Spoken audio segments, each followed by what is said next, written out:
जब एक international student आता है यहाँ पे, कहीं भी किसी XYZ किसी भी कंट्री में जाता है, तो एक बहुत से सपने संजो के जाता है कि मैं ऐसे पढ़ूंगा, ऐसे दोस्त बनाऊंगा, ऐसा सर्कल होगा, यहीं घूमेंगे फिरेंगे, है ना। तो हर चीज़ होती है।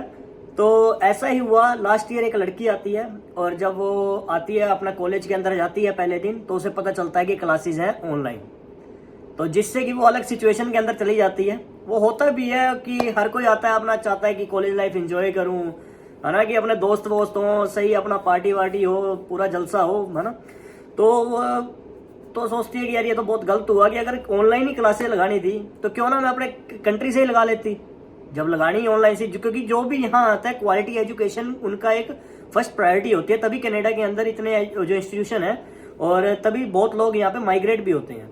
और जब वो आई तो उसको पता चला कि ऑनलाइन है, और उसने क्या किया, तो फिर एक कंप्लेंट पोर्टल पे उसने कंप्लेंट डाली जिससे जो वहाँ की कमेटी थी वो इफेक्ट के अंदर आई, जो भी अथॉरिटीज थी, और उन्होंने 2023 के अंदर मार्च से ही अपना सब कुछ शुरू कर दिया इंस्पेक्शन, कि कौन कौन से कॉलेज ऐसे हैं, कौन से वैसे हैं। और फिलहाल ही जो BC है उसने जो नई इंस्टीट्यूशन है उनको बैन कर दिया है 2 साल के लिए, कि वो भी किसी भी इंटरनेशनल स्टूडेंट को एनरोल नहीं करेंगे आने वाले 2 सालों के अंदर, इसी के अंदर, है ना।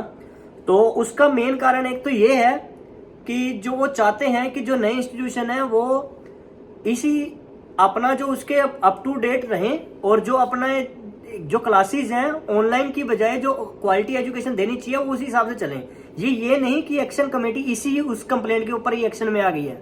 इससे पहले भी उन्होंने, जो मिनिस्टर है उन्होंने बताया कि हमारे पास बहुत सी कंप्लेंटें टाइम टू टाइम आती रही हैं। जब उन्होंने इंस्पेक्ट किया तो उन्होंने बहुत सी चीजें पाई भी हैं कि 2-2 कमरे के कॉलेज हैं। और जब हम बात करते हैं कि कई कॉलेज ऐसे भी हैं जिसके अंदर पब्लिक कॉलेज भी आते हैं, कि उसके अंदर अगर जब हम गए तो हमें पता चला है कि वहां पर जितने बच्चे हैं उस हिसाब से उतने टीचर नहीं है। मतलब अगर रेशियो लगाई जाए, जैसे 100 बच्चों के ऊपर 2 टीचर होने चाहिए, तो उस रेशियो को, ये कोई ऑफिशियली नहीं है, ये मैं आपको एग्जांपल दे रहा हूँ, तो उस हिसाब से वो 2 टीचर भी नहीं है वहां पे उनके पास। तो उन्होंने क्या करा है कि अभी वो कर रहे हैं कि ये 2 साल के लिए जो भी नए कॉलेज हैं उनको बैन कर दिया है। और अब वो उनका यही है कि जो भी आ रहे हैं वो बच्चे, उनको अभी अपना सारा कुछ, वो सब कॉलेजों का प्लेटफॉर्म एक पूरा अच्छी तरह उसको देख रहे हैं, उसको करेंगे सही। और अब वो बच्चों को भी ये एडवाइस कर रहे हैं कि जो अगर वो बच्चे आ रहे हैं कि आने वाले टाइम में जो ये उनका जो लेवल है IELTS वगैरह का या प्रोफिशिएंसी इन इंग्लिश जो भी कुछ है, तो वो उसका स्केल बढ़ने वाला है। अगर कोई बच्चा प्लान कर रहा है प्राइवेट कॉलेज में आने के लिए, मैं तो पर्सनली कभी आपको गाइड नहीं करूंगा कि आप आओ प्राइवेट कॉलेज के अंदर। अगर आप आ भी रहे हो तो पब्लिक कॉलेज चूज करो इंस्टीड ऑफ प्राइवेट कॉलेज, क्योंकि पब्लिक कॉलेज, अब तो बहुत से आपने रिसेंटली डिसीजन भी देखे हैं और अपडेशन भी देखी हैं कि जो गवर्नमेंट ने अब निकाली है कि पोस्ट ग्रेजुएशन वर्क परमिट को भी लेके। तो मैं आपको इतना ही प्रेफर करूंगा कि आओ तो अपना इसी के अंदर आओ, पब्लिक कॉलेज के अंदर। और पब्लिक कॉलेज आपको पता कैसे चलेगा, उसके DLI नंबर से।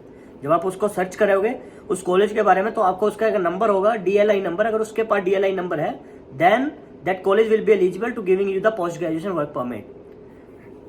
तो बस इतना ही है, बस यही था। अभी वैंकूवर अपना जो ब्रिटिश कोलंबिया का तो रिसेंटली था अपडेट कि वो उसने आने वाले टाइम के लिए, कुछ टाइम के लिए बंद कर दिया। अगर आप भी सोच रहे हो एडमिशन लेने के लिए और सोच रहे हो कि प्राइवेट कॉलेज में ही जाना है, तो फिलहाल अभी आप अपना जो उसके ऊपर प्रोफिशिएंसी और इंग्लिश के अंदर है उसके ऊपर आप अपनी पकड़ बनाएं और उसके ऊपर बड़े वो अपना स्कोर अच्छा बिल्ड करें।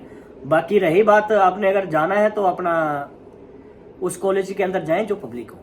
Thank you so much.